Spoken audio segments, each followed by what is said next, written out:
All right, Jim, my watch just struck 1 o'clock. Go ahead. Is it okay if I kick us off officially? Let's do that. Let's start on time. All right. Well, good afternoon, everyone, if you are on the East Coast, and good morning if you are on the West Coast or somewhere in between. Thanks for being here for today's Bloomerang webinar, Raise More Money Using Ask, Thank, Report, and Repeats. And my name is Stephen Shattuck, and I am the Chief Engagement Officer over here at Bloomerang, and I'll be moderating today's little discussion. Just some housekeeping items before we begin officially. Want to let everyone know that we are recording this presentation. So have no fear if you have to leave early or perhaps you get pulled away by your boss or something like that. You'll be able to watch a replay of the presentation in full as early as this afternoon. We'll also be sending out the slides just in case you didn't already get those today. So just look for an email from me later on this afternoon with all that good stuff. And as you're listening today, please feel free to chat in any questions or comments along the way. We're going to save some time for Q&A towards the end of the presentation. We'd always love for it to be interactive, so don't be shy about sending those questions our way. We'll try to get to as many as we can before the 2 o'clock Eastern hour. You can follow along today on Twitter with #Bloomerang, and our username is #BloomerangTech. So if you're into that kind of thing, we'll be moderating Twitter as well. And as you're listening today, remember that webinars are usually only as good as your own internet connection. So if you have any problems, feel free to try restarting. If you're listening to the audio through your computer, we find it's a little bit better by phone. If you have a phone nearby, if you don't mind calling in, try that first if you have any audio difficulties. There's a dedicated phone number for you in the email from ReadyTalk.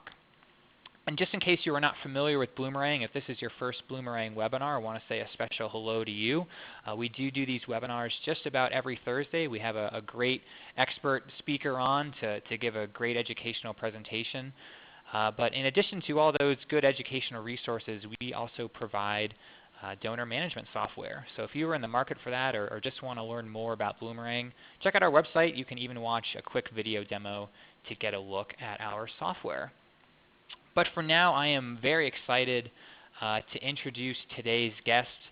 Joining us from beautiful Seattle, Washington today is Jim Shapiro. Jim, how's it going?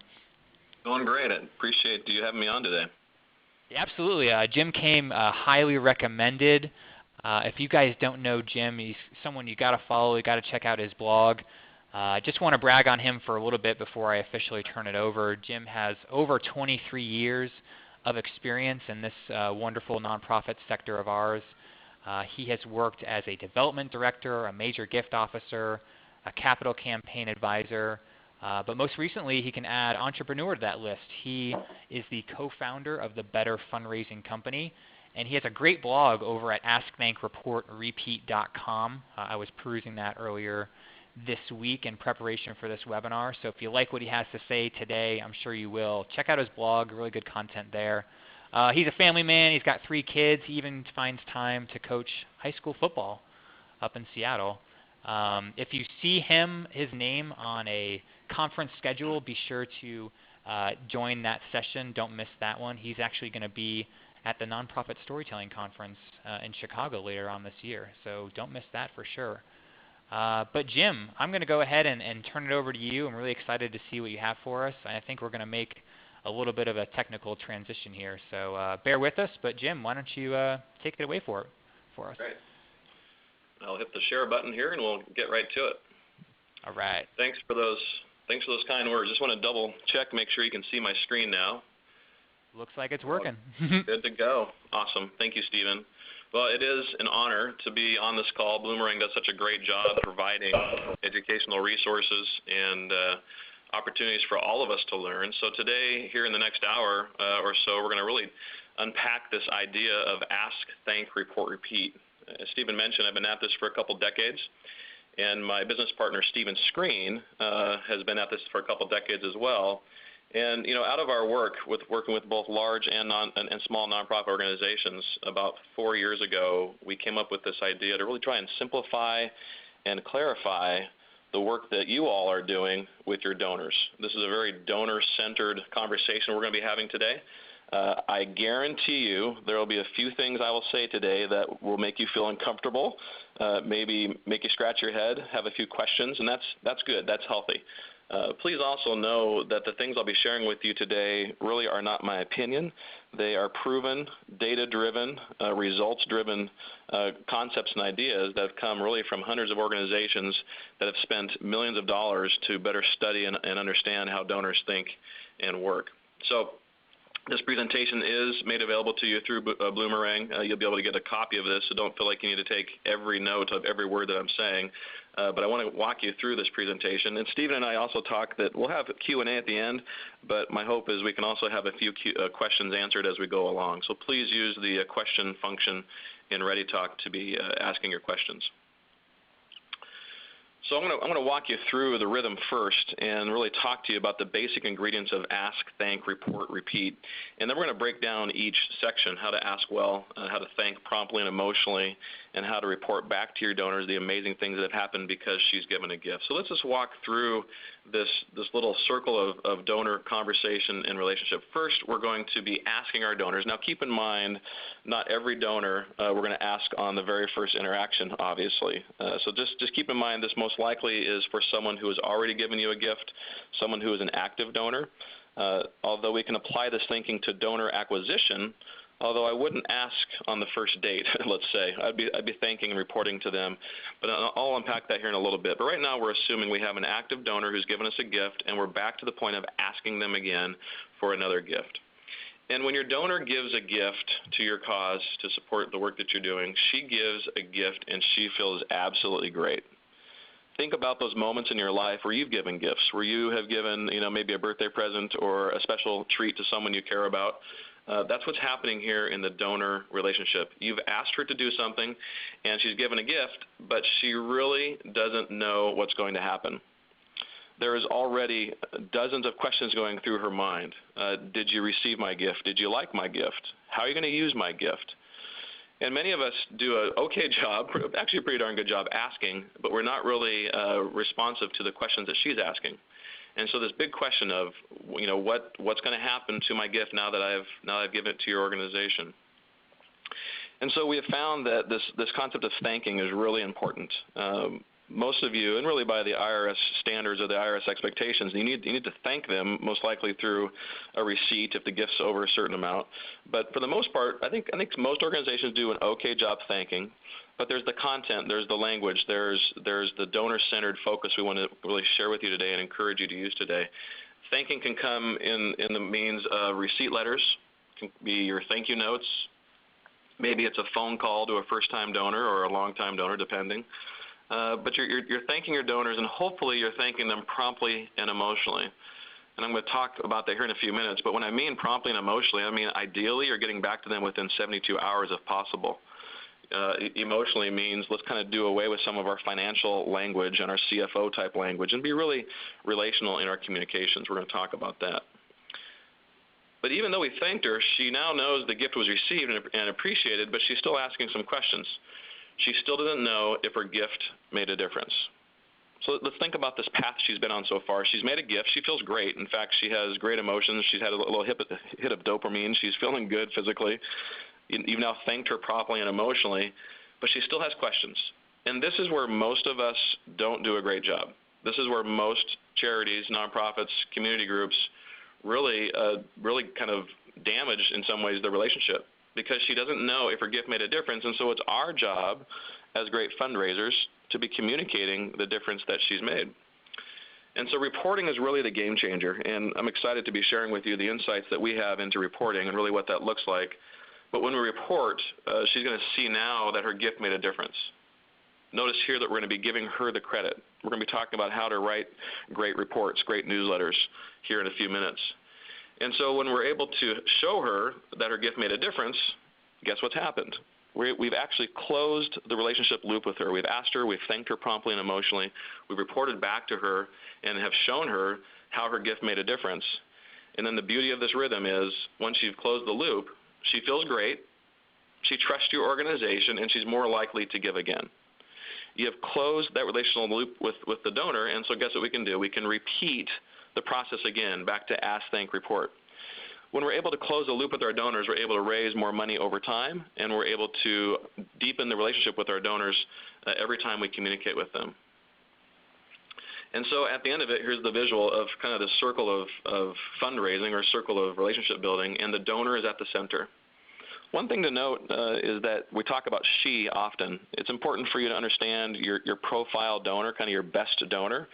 If you look at giving on a national average here in the U.S., the best donor, meaning most likely a major donor giving you the largest gifts, is a 69-year-old female. Now, that doesn't mean we don't communicate to our 20-year-olds and our 40-year-olds, but it does mean that most of our communication should be built and targeted towards the 69-year-old female who's going to be giving you the largest or larger gifts in your organization. So right there, I just made you uncomfortable probably. At least I made you scratch your head with a big question mark around how do we communicate, or if we communicate to different donors, different age groups, different demographics. We most definitely do. But in great communications and great fundraising, we're going to think first of the 69-year-old female and what she wants and what she needs. So let's jump right into the ask. This is kind of fundraising 101, but we've kind of taken the 101 and elevated it to a 201 and 301 because there's some new thinking that has come out in the last decade that's really important for you to understand. If you look at this slide, you'll see the traditional donor giving pyramid. And most training and most seminars and fundraising would talk about the money. You look at the pyramid itself, at the bottom of the pyramid, first of all, you see it's broken up into segments. And if you look at the bottom of the pyramid, you have a lot of people, hopefully, giving you smaller gifts. These are your $10 donors, your $100 donors, your one-time donors are giving you small gifts. And there's a nice base of those people. Now, if you're a small organization, you might only have 100 people in that bottom segment. If you're a large organization, you might have 10,000 people in that smaller segment. But the most important thing to recognize is you have more people at the bottom giving you smaller gifts. And as you go up the giving pyramid, you have fewer people, but they're giving you larger gifts. The folks in the middle of the pyramid we call our mid donors. The folks towards the top you could call your major or your mega donors. And this is where fundraising, training, and coaching had typically stopped historically. It was just all about the donor and the segmentation. But we're not going to stop there. We have found through our work over the last 2 decades that there's this thing that we call organizational IQ. Now, I'm not saying that the individual is either smart or not so smart, or if they're a college graduate or not. It's not their book smarts. It's their organization smarts. How much do they truly know about your cause, about your organization? So let's take the average Joe walking down the streets of Seattle, and if I named your organization, hey, it's ABC organization doing 1, 2, 3 type of work, they might know very little about you. They might know, well, you provide meals, or you provide housing, or you provide clean water. But they don't really truly understand all the things that you do. As you go higher up the organizational IQ pyramid, people know more about your work. So let's go to the very top. Maybe the foundations that you write grants to, because you send a 10-page report and you explain everything that you do, they could have a high organizational IQ. You have a high organizational IQ. You know all the programs and things that you're trying to support, fund, and move forward. Your board has a high organizational IQ. Some of your major donors have a very high organizational IQ because you've done a great job kind of over time teaching them, educating them, showing them the amazing things that are happening through your programs. But this organizational IQ piece is going to come back into play here in a few minutes because we need to be communicating in a certain way based on the organizational IQ. The last area really isn't necessarily new, although we pull it out here because it's important to understand that some of your donors, in fact, a majority of your donors, the lower part of your pyramid, are making decisions with their heart. Someone is hungry and hurting. Oh, I can provide a meal. There's a puppy who's lost and alone. Oh, I can provide rescue and care. Oh, the water here in Seattle is dirty and the fish are dying. Oh, I can provide clean water. The heart, the emotion of what's happening because of your beneficiaries or because of the cause that you're trying to implement or serve, there's a heart emotion there. But as you get, some folks have a kind of an intellectual response or an analytical response. Again, your foundations, some of your major donors are just looking purely at the numbers. What kind of return on investment can they get when they give to your cause? So these 3 elements must play out in your communications with your donors. This tells us we cannot communicate to all donors the same way. Should you communicate to your $10,000 donor the same way that you would to your $10 donor? So do you communicate to your first-time donor the same way you should communicate to a donor who's giving you gifts for the last 5 years? Well, the answer is no. Those relationships are different. And I recognize specifically in smaller shops that it's not always easy to kind of slice and dice and segment donor files and relationships and kind of hold the hands of certain donors. But I'm telling you, the more of that you can do, the better off you can be, and the more money you're going to raise. Here's the unique thing, and here's kind of the funky thing, to be honest with you. You are here. Your board is here. The knowledgeable kind of volunteer program director are at the very top of the cause of your pyramid. You're giving probably your best sacrificial gift. You have a high organizational IQ, and you have so much knowledge around your budgets, your programs, your systems, that you're at the top of the pyramid. Your board specifically is at the top of your pyramid. Well, I say this kind of tongue-in-cheek, but I really actually mean it. Because you're at the top of the pyramid, you, your board, your program staff, your executive director, your CEO, are uniquely unqualified to do great fundraising, to create communications that are very clear and simple. And we're going to unpack kind of the reasons behind that. So it's important for you to know that you're going to probably not like the fundraising I'm going to recommend. Your board most definitely is not going to like it. In fact, we had a client about 2 years ago now where we presented best fundraising for their organization based on this thinking, and the CEO sat back in his chair and pushed our report back in our face and said, "I just don't like this."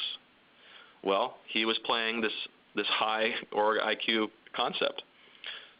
2 years later, they're raising 63% more money than they were when we first started with them, fall to fall. So even though he didn't like the thinking, he likes it now because we're raising more money. You could print this slide out and put it by your desk and maybe give it to your board, give it to your program staff, and I'll just read it to you. But really, your best fundraising communication is not for you. Really, if you could reverse that statement, it's really for your donor. It doesn't matter whether you like your organization's fundraising or not. What matters is whether it works, because it's not for you. If you're an executive, you already know too much. It's not for you. If you're a board member, you think differently than your donors. It's not for you. If you're on program staff, it's not for you. What I'm trying to tell you here is the great fundraising communication that you're going to create is not for you. It's for your donors, and it's for the donors at different levels in your pyramid. This is a fun one. I wish there was more complex and had more jargon. I wish this was more complex and had more jargon. Said no donor ever. We need to simplify and clarify. I could probably stop the webinar right now and leave, and you would have a nice gold nugget in front of you here. Let's simplify and clarify the things that we're saying and the things that we're doing as we communicate to our donors. So I'm going to give you just some real powerful stuff right now. These next two slides really can be game changers for your organization if you pay attention and you really apply this thinking. First of all, if you want to raise more money, you should be asking more.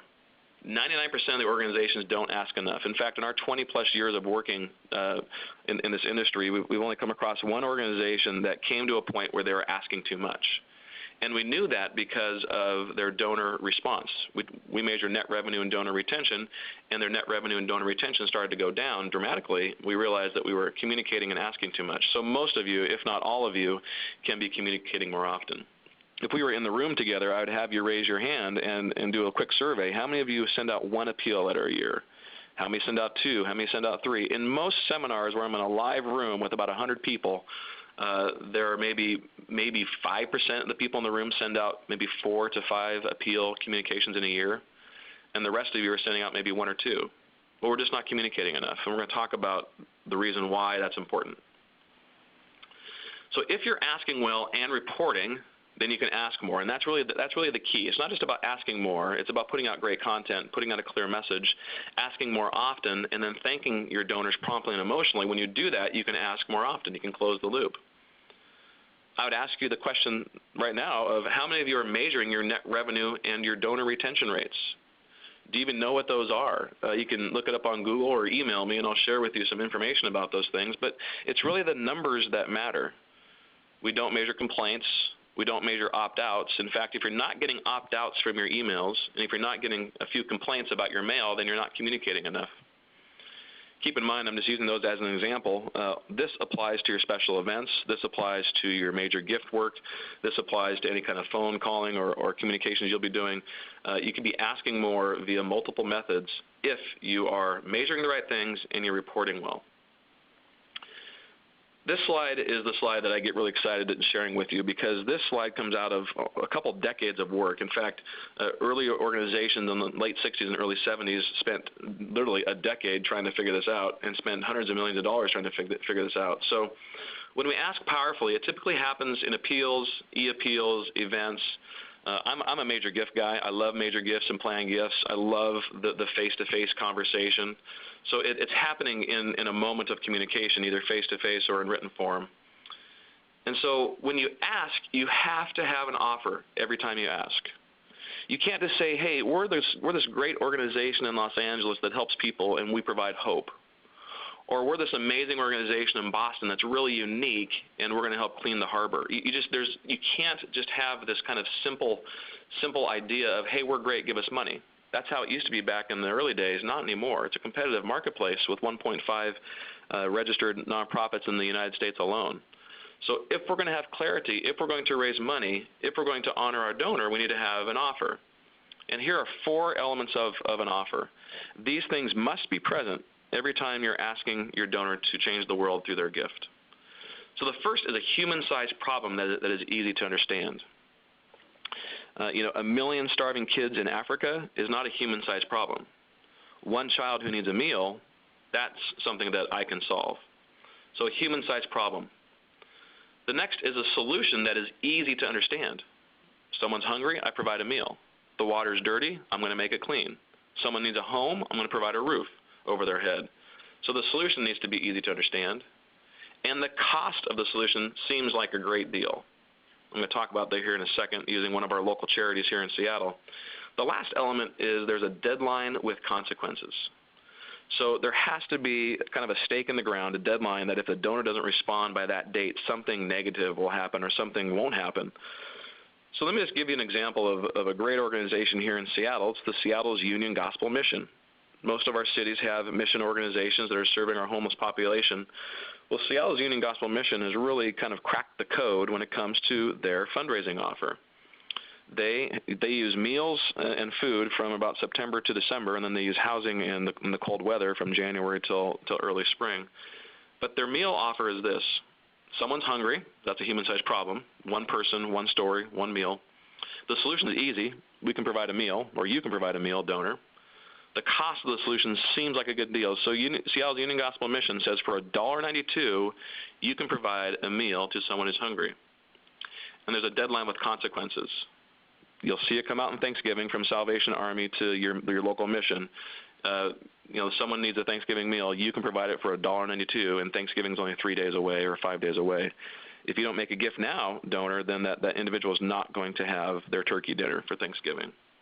Now, that's a real simple offer. Most of your organizations do not have simple offers. It takes time to develop your offers, but it's important for you to understand the ingredients.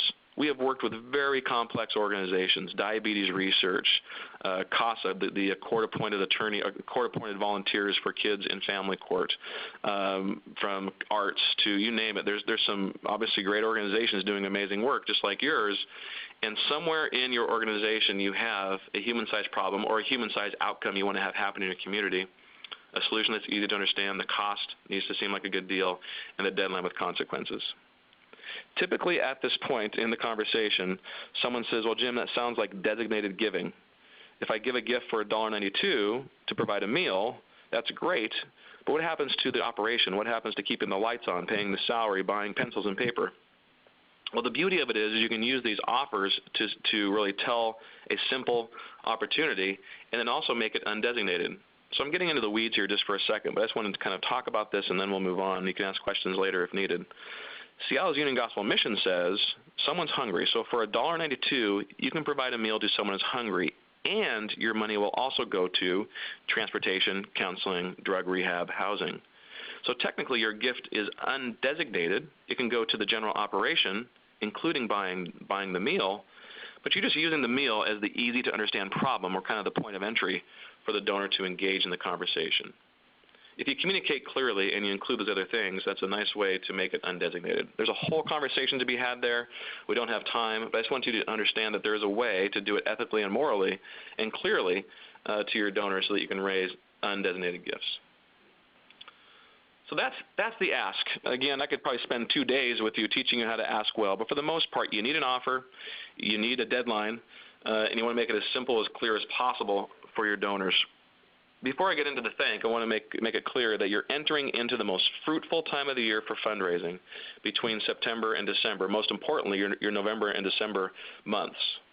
Some of our clients raise up to 70% of their fundraising revenue in the months of November and December. This is the fundraising season. We're entering into it. So if you're going to be asking more and asking boldly, this is the time to be doing it. Okay, so now our donor has made a gift, and actually, Stephen, I just want to just pause for a second prior to transitioning to thanking. Is there any hot question in the queue that we should answer? Yeah, we've got one from Lydia here that is apropos at this time. Lydia is saying that she's using a plan that introduces people to her organization. It stewards them for a number of months, and then she invites them to an asking event, so an event specifically designed to ask.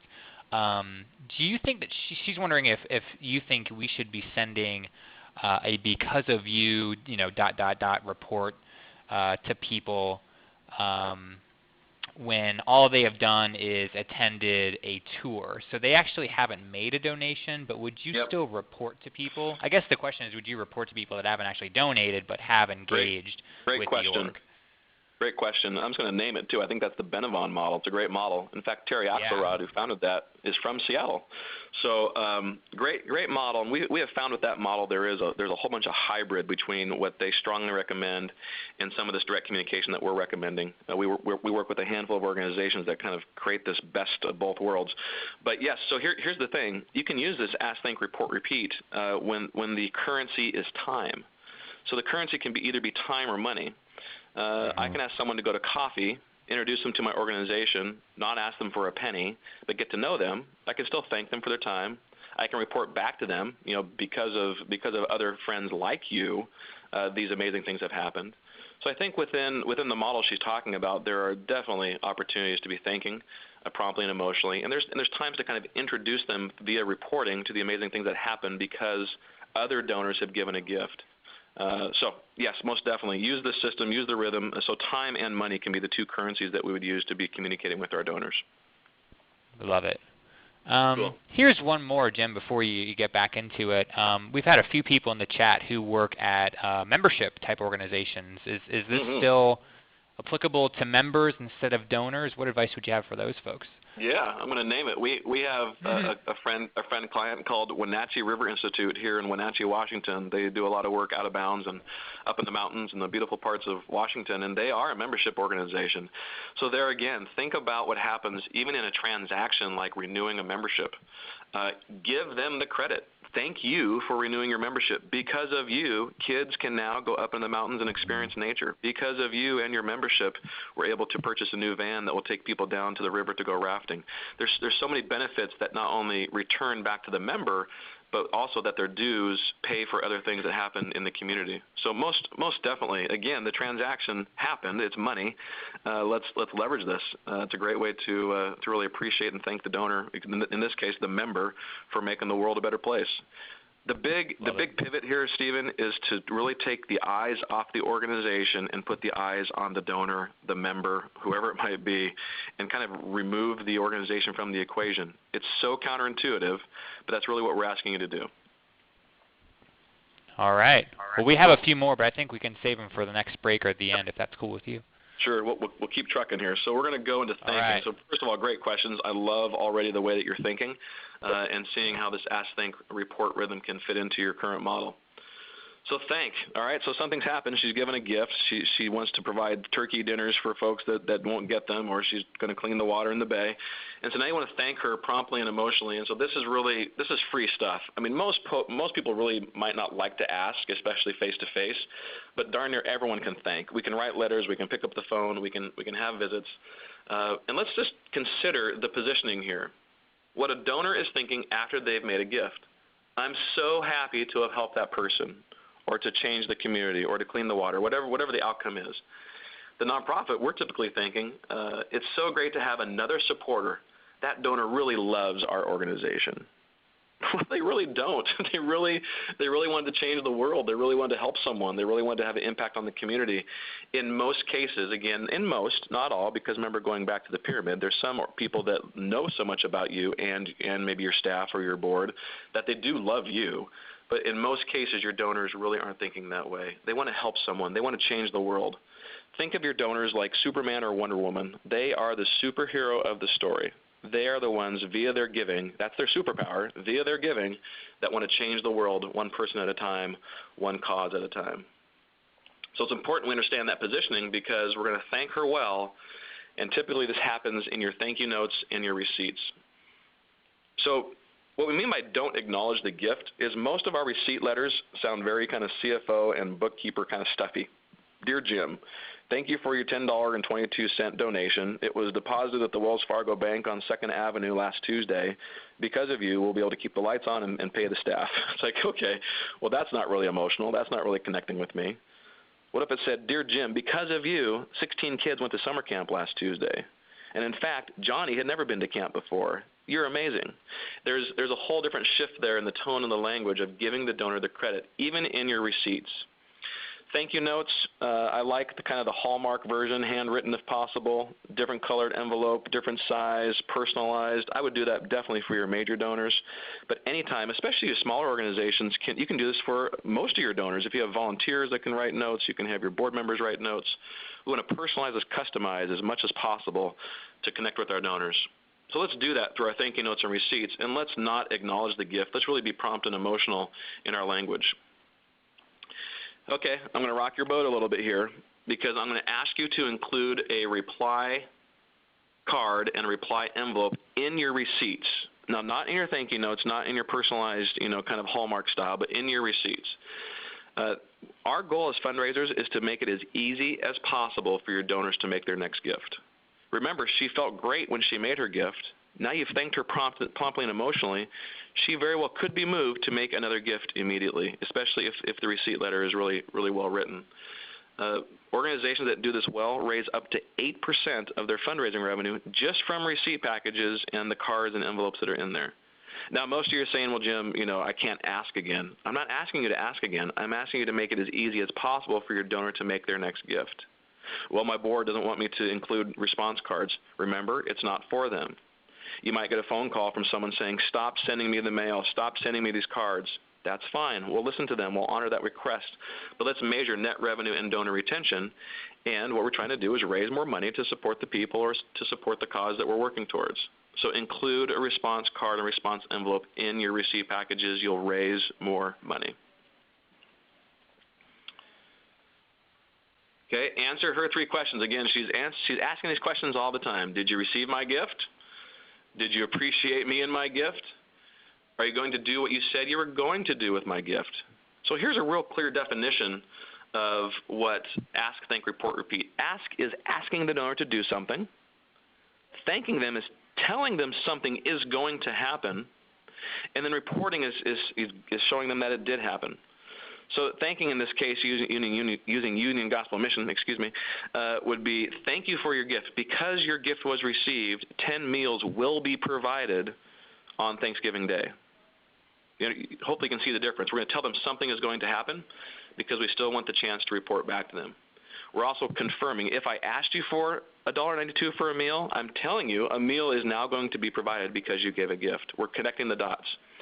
Believe it or not, I've seen organizations, unless you use international relief organizations as an example because it comes to mind, but they might ask a donor for money to help build a well, and then the receipt letter might talk about malaria or education. It's like, whoa, total disconnect here. We want to connect the donor with the end outcome. So we're going to thank her promptly and emotionally. We're going to answer the questions she's asking. We're going to make it about her so that we can report. We can report back to her. So we can show her how her gift made a difference. Not how we're great, not how awesome we are, not the bio of our board members or the color of the van we purchased. It's not about us. Our great reports are about her, and our beneficiaries are the outcomes that were achieved because she gave a gift. So report. This happens typically in newsletters. I'd encourage you right now, if you have your current newsletter, or if you have a newsletter, take it out and take a red pen and circle how many times you talk about yourself, us, we, our, and then like in a blue or green pen, circle how many times you talk about the donor, you. You made a difference. My guess is you got a lot of red in your newsletters. You're talking about yourself. You're reporting back to them about what you're doing. And great donor-centered newsletters talk about what the donor's gift accomplished, what they did. The newsletters we create and write design are all about the donor. It's all about their positioning in the relationship. Tell her what she did, not what your organization did, and give her the credit. Also in newsletters, we want to make sure that we're telling the before and after. I'm going to kind of go back to this slide here for a second. We're telling the before and after. So if we're going to tell her what she did, we got to tell the story. Well, before you came along, superhero donor, this person was hungry. But because of you, now show a picture of the person having a meal, sitting down at the Thanksgiving dinner. Because of you, this person now has a meal. So you kind of get the idea. It's the before and after. And it's kind of cheesy, but you could say it's kind of like the diet pill commercials. What do? They show the before, kind of frumpy, 40-year-old guy that looks like he hasn't got off the couch for 10 weeks. And then afterwards, my goodness, he has a spray tan, he has six-pack abs, all because he took this amazing, amazing diet pill. Great communication reports back the before and after, and we want to do the same, giving the donor the credit all along the story. So this is really true for most of us. Most nonprofits say they want to have real relationships with their donors, but they don't want to talk to their donors more than a couple times a year. And when they do, they talk only about themselves. What kind of relationship is that? Imagine if I met you for the first time at a dinner party, and I trapped you in the corner, and you couldn't get out, and I talked to you for an hour about me. Hi, my name's Jim. I've been married for 23 years. I got 4 kids, yada, yada, yada. I go on and on and on and on. It's all about me, me, me, me, me. I don't give you a chance to say a word or interact in the conversation, and I turn around and leave. You would say, man, that guy is full of himself. He has such an ego. He's rude. And that's pretty much what we're doing in most cases with our donors. We're not engaging them in the conversation. We're not talking about them. We're not asking questions about them. We're not answering the questions they're asking. So let's really change that. Let's talk to our donors more. Let me help you understand why we do this. Let's just use mail or email as an example. If you send out 1,000 letters to your donor file, maybe 200, if you're unlucky, maybe 300 actually kind of get it out of the mailbox and they take it in their kitchen or living room.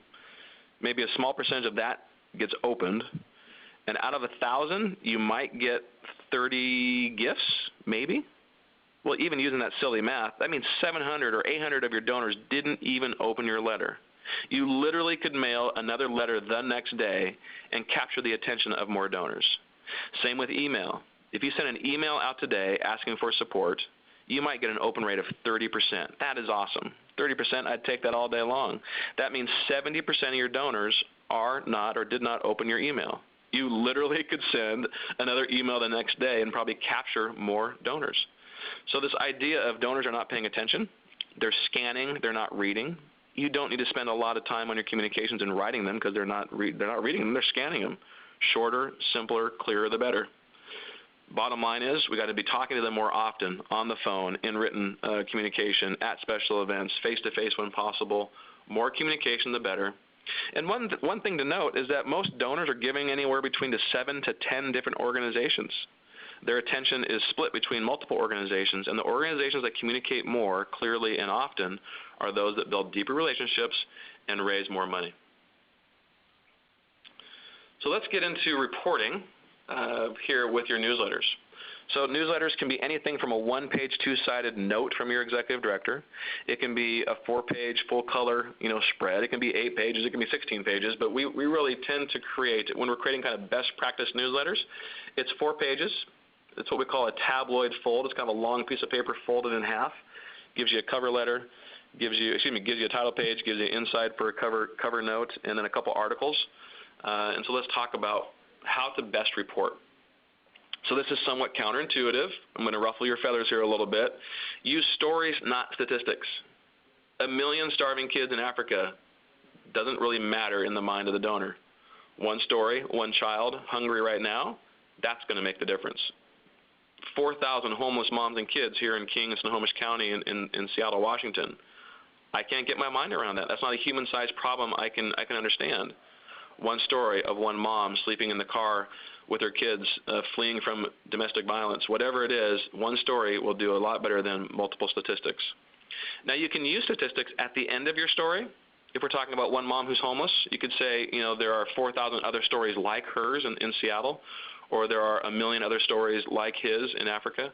But we do not want to lead with statistics in most cases. Now, again, for your grants and for some of your major donors, maybe, but in most cases, we want to use stories of one person. Think of all of your communications. You're asking, you're thanking, and reporting like one-to-one communication. We don't want to communicate from the executive director's desk to a group of donors or to a group of people. We want this to be one-to-one communication, just like you're communicating with your best friend. Use stories, not statistics. Use pictures. Use captions. Use titles. Use things that are easily scannable. Another thing, actually, my business partner Stephen taught me about 10 years ago, donors fund outcomes, not processes. Let's go back to the meal for the person who's hungry around Thanksgiving. The donor wants to fund the outcome of providing the meal. They don't care necessarily if the ingredients are, organic. Is the chef a 5-star, culinary arts trained chef? Is the kitchen, does it have top, state-of-the-art equipment? They don't care about those things. They care about the meal being provided. So let's not talk about how we go about the work or what our programs are actually, doing, like the process of our programs being fulfilled. Let's talk about the outcomes that happen because the donor gave a gift. A child went to camp. A house was built. A meal was provided. Talk a lot about the outcomes. And I've already let this cat out of the bag, but we want to tell the before and the after.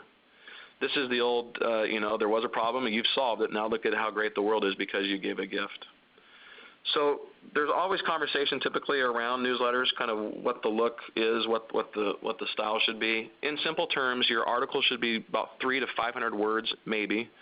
Lots of pictures, ideally a picture of one person where you can see their eyes and teeth. There was actually a study done with donors where they showed a picture of one person, they showed a picture of two people, and they showed a group of people.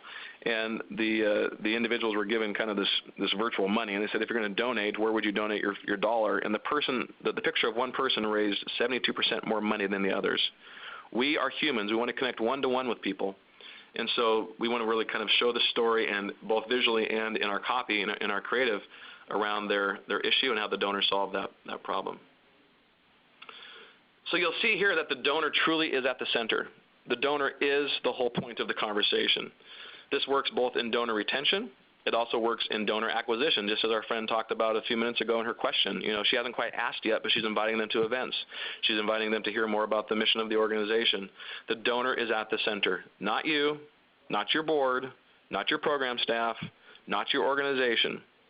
In fact, Stephen Screen here, my business partner, won an award about 10 years ago. It was the best direct mail letter in the country award, is the best appeal letter award from Fundraising Success magazine. And the letter he wrote didn't talk about the organization at all. In fact, the only way you knew the organization that was coming from was mainly in the letterhead. It talked about how the donor can help someone in need. It was really powerful. The whole point here is the donor is at the center, so let's make her the whole point of all of our communications. So my hope is now that you're getting it. It's not about you. It's not about your organization. It's about the work that you're doing, that you're facilitating. But really the donor is the one making the world a better place. Think of it this way. Typically we say, hey, donor, will you give us $1 so that we, the organization, can go help someone in need, or so that we can go change the community? When really what we should be saying is, hey, donor, there's someone in need right here. You can save their life. You can clean the water. You can provide the meal. Well, you're saying, Jim, well, they don't really cook the meal. They don't really clean the water. I get it. That's the work you do. But from a fundraising perspective, we need to connect them directly with the end outcomes and give them the credit along the way. If they didn't exist, you wouldn't have the funding, and you wouldn't be able to fulfill your mission. So now that she knows what's going on and she's made a difference, she feels great, she trusts your organization, and she's more likely to give again. The beauty of it is here is you can repeat. You can repeat the Ask, Thank, Report rhythm and really help her understand what her gift will do. So we're going to repeat it and improve it each time. For your mass donors, kind of those folks giving you $50 to $100 one time, you're going to take them through the rhythm multiple times a year. We had a client last April who we measured the number of donors that gave in April, and then we closed the loop with them, and we sent another appeal in May, and the people that gave the most money in May were those that also gave a gift in April. It's called recency and frequency. You are more likely to raise money from people that gave you a gift a few weeks ago than you are from people that gave you a gift a few months ago. So let's repeat the rhythm time and time again, and that assumes we're thanking and reporting promptly and emotionally, and we're giving them the credit. For your mid-donors and your major donors, I would definitely apply a different rhythm. I would like to ask my major donor one time a year, maybe, for the entire year for the campaign, and then take the other 11 months to thank and report. Hang out, get to know, take tours, play golf, whatever it might be. There's a different rhythm based on the segmentation. So that's what I said here, treat majors and mass donors differently. And then really evaluate the performance. If you have Excel on your computer, start evaluating your performance for everything you do, special events, direct mail, how many people attended, how many letters did you send out, how many major donor calls did you have, and start to identify the things that are working and then repeat them in your annual plan. So here's your homework after kind of understanding the basics of Ask, Thank, Report, Repeat. I'd first look at your annual plan and I'd ask yourself, are you asking enough? For most small to medium-sized organizations, let's say your operating revenue is less than $2 million, and it could be even as small as $100,000. Let's say you're less than $2 million, you should be asking at least 4 times a year via the mail and email. You should at least have one type of event where donors can gather and give gifts. Hopefully you're writing a few grants, and hopefully you're out face-to-face, maybe talking with your top 20 to 100 donors face-to-face. That would be a real quick fire hose version of what your fundraising plan should look like in the calendar year. If you're at that level and feel like you could do more, do more. Don't measure complaints, measure net revenue and retention. Ask yourself, are your receipt letters and thank yous fantastic? If they're not emotional, if they're not one-to-one connection, make them that way. By the way, I teach a whole process of how to engage your board in fundraising. And most of it has to do with turning your board into the thanking and reporting team. Challenge your board members to write notes, to make phone calls. Most board members do not want to raise money, but most board members who have a heart for your cause are happy to write thank you notes, make phone calls, and thank and report back to your donors. It's a great use of your board's time. Are you reporting well and often enough? And do your donors feel like superheroes? And as I said before, are you measuring everything? How do you know if last year's appeal letter worked? How do you know if last year's special event worked? You know what Salvation Army does in November? Is they take out last year's appeal letter for Thanksgiving, they dust it off, they look at the data, it worked like gangbusters, they change the date, they maybe change a name or two or a story or two, they only do about 5% change of the copy and they send it out again. No donor is holding last year's appeal letter next to this year's appeal letter. You can do the same with your videos at your special events. It's up there for 3 minutes. It's awesome. People are emotionally moved. Use it again next year at your special event. If it's great, we're going to repeat it and then measure everything. So the donor is really at the heart of this conversation, and obviously, hopefully these 4 simple words of ask, thank, report, and then repeat make sense to you. Odds are you're already doing an amazing job. You're doing a great job. Many of you work in small shops. I know Bloomerang does a great job serving those clients that have operating revenue of a couple $1 million or less. They are positioned to help you track all of these things, the asking, thanking, reporting, I'm sure, in their CRM components and the data components. You can track the reports of retention rates. There's so much good that can happen through a system like Bloomerang. But my hope is that you can take these 4 words and look at what you're doing currently and put them in these categories when you're asking, when you're thanking, reporting, and then find ways to improve them. So, Stephen, I want to hand it back to you. I'm sure there's probably a handful of questions in the queue, so let's maybe take some questions and finish on the Q&A. Yeah, we have lots of questions, probably more than we'll have time to get to, but Jim, would you be willing to take questions maybe via email or Twitter or afterwards? Yeah, I love the follow-up email, jim@betterfundraising.com. Happy to answer them. Cool. We'll share that email address with you all just in case we don't get to your question. But we got a lot here. I can't actually remember having this many on previous webinars, but we'll get through some good ones here. Jim, I had a couple questions about recurring and monthly gifts. So people who have maybe signed up to automatically maybe have their accounts withdrawn or a credit card charged. What do you do for those people? It seems like they get a lot of the kind of automated messages. And anyway, since they are making multiple transactions a year. But what advice would you have for monthly givers specifically? Yeah, awesome. So this is a segment of your donor file. Monthly donors should be treated differently than your one-time or maybe multiple time a year donor. We would want to make sure that your reports are very clear and compelling. If I'm a giver, I'm giving you $30 a month every month for the next 12 months. I would want you to send me a newsletter at least 3 to 4 times a year that gives me the credit for making the world a better place. I'd want to make sure that the automated thank yous or receipts, if you send them out, are still emotional, and maybe even customizable if possible. And then probably once, if not twice a year, I want to get out to them a special touch, a special thank you note. Maybe for Valentine's Day, you're right, a nice little we love you or our beneficiaries love you note. Something that's real customized and personalized for those monthlies is a great way to go about it. Now, if you have thousands of them in the system, just make sure they're getting a great newsletter report about every quarter. Love it. Oh, boy, so many good ones in here. A couple people have mentioned that they are just a one-person shop or a one-person development department, so they're kind of going it alone. What advice would you have for those people with limited time, limited resources, especially people who are just a one-person shop? Yeah, you one-person shop people are so common. In fact, I'd say a majority of the nonprofits out there are you. So first of all, don't feel alone. Second of all, I know that you're going from marketing to executive director to janitor. You're doing everything in the organization, so I just applaud your work, first of all. What I would do is I would spend a majority of my time on major donors. You're gonna raise up most of your money through your major donors. I would identify who your top 10, top 20 donors are and making sure that you're retaining those relationships and lifting those relationships by providing them very clear fundraising offers. That'd be the first thing that I'd do. And the second thing that I would do is make sure that my thanking and reporting is really awesome, really fabulous. Because again, you want to keep the current donors you have. Donor retention is the number one goal, not donor acquisition. So major donor interaction, communication, and then make sure that your thank yous and your reports are rock solid. If you have time, then I would start to segment my communications. Maybe just create 2 segments, kind of my mass or my kind of lower end donor and my major donor. Start to segment as much as your time can allow and start to communicate with those folks in unique ways. Very good.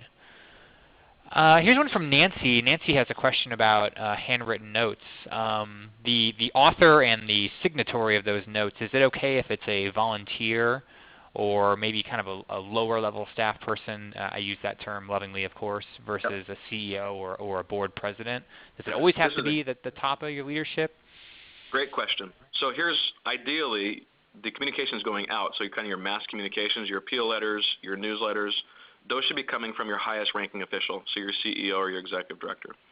Now, the actual personalized thank you note or those types of communications can come from your board, can come from a beneficiary. So let's say you're Seattle's Union Gospel Mission and you're someone who actually received a meal or you live in the housing complex here. That's powerful to send a note directly from a beneficiary to the donor and or a volunteer. It could say, hey, I'm Jim. I volunteer here at ABC organization, and because of you, I witnessed last week someone receiving a meal for the first time. So it's totally appropriate in the thanking portion of it, especially for your lower side of your donor file, your mass and your mids, to have it not be the highest ranking official. Now, as you get to your majors, you want to make sure that you're definitely connecting the right person with that donor. Speaking of EDs and boards, my buddy Dennis here has a good question. How do you get those folks out of the way when maybe they are sort of resisting the advice that you've given, specifically being donor-centric and making the donor the hero and all those good things? How do you get them to buy into that concept, convince them, rather than just kind of doing it without their blessing or maybe going around behind their back? Well, first of all, I would say it's very common, so don't feel like you're alone. Most boards don't understand great fundraising, and I love them to death, but most executive directors, especially founding executive directors, are really anti-fundraising because it doesn't talk about all the things they know. So first and foremost, I would share with them the organizational IQ slide and say this guy, Jim Shapiro from Seattle, said we're all up here and we're uniquely unqualified. The next, honestly, is to test. So do some A/B testing in your appeals, in your emails. Do it the way they want. Do it the way you want. So when and where possible, test. And if it's done great, your test is going to win out over their test. Another way is to just say, hey, if they will give you the flexibility and freedom, say, hey, give me 6 months, and we're going to measure net revenue and retention. And if net revenue and retention goes up, then can we make an executive decision to continue to do the fundraising that we're doing? So there's multiple ways. You kind of have to prove yourself, and testing is typically the way. Very good. Well, we've got about probably a couple more minutes for questions here, but I don't want to keep people too much longer beyond the lunch hour, especially if you have not eaten lunch. And I know there's a lot that we didn't get to. In fact, I've still got about 30 questions that we did not get to. So I'm going to send out Jim's email address here in the chat. So please feel free to email him if we didn't get to your question. And Jim, that's just jim@betterfundraising.com. Is that correct? That's it. Yep, that's my direct line. Okay. Cool. I'm going to send that out to everyone. Great. Here's one from Marty. Marty's wondering if you can offer suggestions on approach when donors know the organization has received major grants from maybe federal sources or other sources, and they're kind of resisting why they're being asked. So in other words, they're kind of publicly aware that the organization has been funded and maybe funded well through a big grant or something like that. How do you kind of convince those individual donors that there still is a need beyond kind of that windfall that they've just gotten? Yeah, this is common. We have this guy by the name of Bill Gates that lives here in town with Microsoft and the Gates Foundation. And there's multiple times where an organization will receive funding for them, and they want to just shout it from the mountaintops. They put it in the newsletters. They tell everyone about it. Well, they're sending a very strong message that, well, we don't need you anymore. The problem's been solved.